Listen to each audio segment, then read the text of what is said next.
दोस्तों हाल ही में ओटावा विश्वविद्यालय के साइंटिस्ट जिनका नाम था राजेंद्र गुप्ता, उनके अंडर कुछ ऐसी रिसर्च हुई जो कि बेहद ज्यादा चौंकाने वाली और बेहद ज्यादा तार्किक थी। मतलब उनके पास कुछ ऐसे एविडेंस थे जो कि ये रिसर्च मानने पे मजबूर करते साइंटिस्ट कम्युनिटी को। तो इनकी रिसर्च में ये बताया गया था कि कैसे हमारे ब्रह्मांड की उम्र हमारी सोच से भी ज्यादा हो सकती है। तो दोस्तों आखिरकार ये कैसे हुआ और इनके पास क्या एविडेंस था इसके खिलाफ।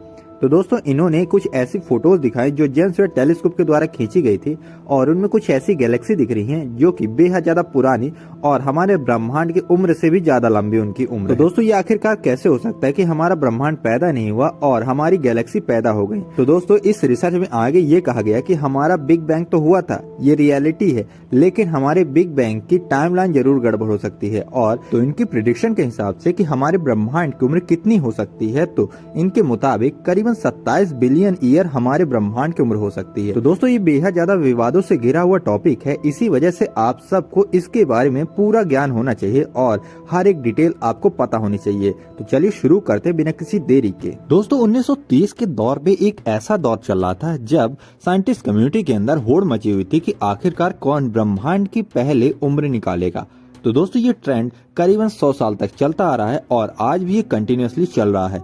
दोस्तों कई सारे डिबेट होते रहते हैं कि आखिरकार कैसे हमारे ब्रह्मांड की उम्र निकाली जाए और कैसे हम एग्जैक्ट बता सकते हैं कि हमारा ब्रह्मांड कितना पुराना है। तो ये कहानी शुरू होती है बेल्जियम यूनिवर्सिटी के एक साइंटिस्ट से जिनका नाम था जॉर्ज एलिमेंट्री, और उन्होंने ही सबसे पहली बार ये बताया था कि आखिरकार हमारा ब्रह्मांड फैल रहा है और एक टाइम पे हमारा ब्रह्मांड किसी सिंगुलैरिटी में रहा होगा।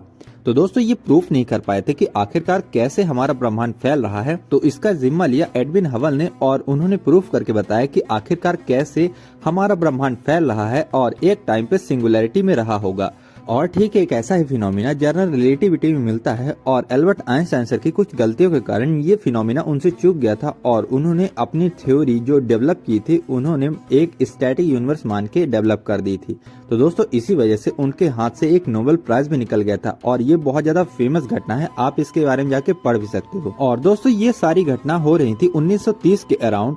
अब हम अपनी कहानी को फास्ट फॉरवर्ड करते हुए चलते हैं 1970 के आसपास, जब सीएमबी की खोज हो चुकी थी और इसके लिए 2 साइंटिस्टों को नोबेल प्राइज भी मिल चुका था। लेकिन इन दोनों साइंटिस्टों को गलती से ही ये सीएमबी रेज मिल गई थी। और दोस्तों आप सबको मैं बता दूं कि सीएमबी एक ऐसा रेडिएशन है जो कि कॉस्मिक माइक्रोवेव रेडिएशन के नाम से जाना जाता है और ये उस समय का रेडिएशन है जब हमारा बिग बैंग हुआ था। तो इन सारे डाटा को इकट्ठा करके हमने जब कैलकुलेट किया तो हमारे पास एक एस्टिमेट निकल के आया कि हमारा ब्रह्मांड करीबन 13.8 बिलियन ईयर पुराना हो सकता है। तो दोस्तों ये सब सुनने के बाद आप सबके मन में एक सवाल आया होगा कि आखिरकार कैसे हमारे ब्रह्मांड की उम्र कैलकुलेट की जाती है।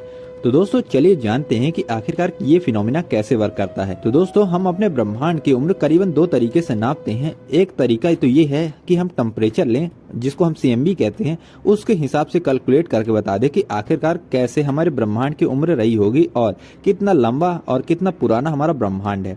और दूसरा तरीका ये है कि रेड शिफ्ट नाम का एक फिनोमिना होता है, उसको हम यूज करें और उससे हम अपने ब्रह्मांड की उम्र निकालें।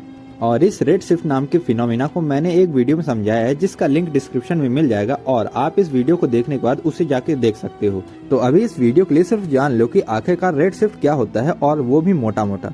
तो दोस्तों बेसिकली रेड शिफ्ट में हम डिस्टेंस नापते हैं कि आखिरकार कोई गैलेक्सी कितना दूर है और कोई ब्रह्मांड में ऑब्जेक्ट है तो वो हमसे कितना दूर है। और इसके अलावा जब किसी सोर्स से लाइट निकलती है तो वो सबसे ज्यादा ब्लू रंग की दिखती है और जैसे ही वो हमसे दूर जाती रहती है वो रेड में कन्वर्ट हो जाती है और इसीलिए इसे हम रेड शिफ्ट नाम से जानते हैं। और इससे हम ये पता लगाते हैं कि आखिरकार कोई ऑब्जेक्ट हमसे कितना दूर है और कितना वो रेड है कि हम जान पाए कि वो कितना ज्यादा हमसे दूर है। एग्जाम्पल के लिए आप इस तस्वीर को देख सकते हो, इसमें बहुत सारे रेड डॉट हैं लेकिन जो सबसे ज्यादा रेड हैं वो सबसे ज्यादा दूर हैं।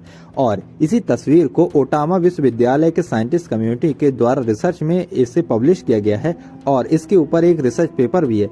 तो दोस्तों इसमें यह पता लगाया गया कि इसमें कुछ ऐसी गैलेक्सी हैं जो हमसे और हमारे पूरे ब्रह्मांड से भी ज्यादा पुरानी हैं। तो आखिरकार ये कैसे हो सकता है कि जब ब्रह्मांड ही नहीं है तो गैलेक्सी कैसे पैदा हुई होंगी।